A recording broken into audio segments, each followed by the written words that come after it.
Hæ. Hæ. Hvað heitirðu? Ég heiti Dóra, hvað heitir þú? Natrín og Lindsay. Hvað ertu gömul? 10 ára.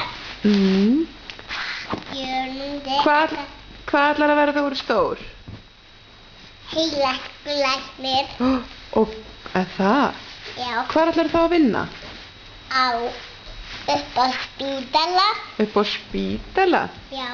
Viltu syngja fyrir mig? Já. Og mamma gemmir á sig hárið á mér. Tveir strákar eru gott fyrir mér. Annar blindur og hinn ekki sér. Og mamma gemmir á sig hárið á mér. Þegið stelpa sem svingar oss.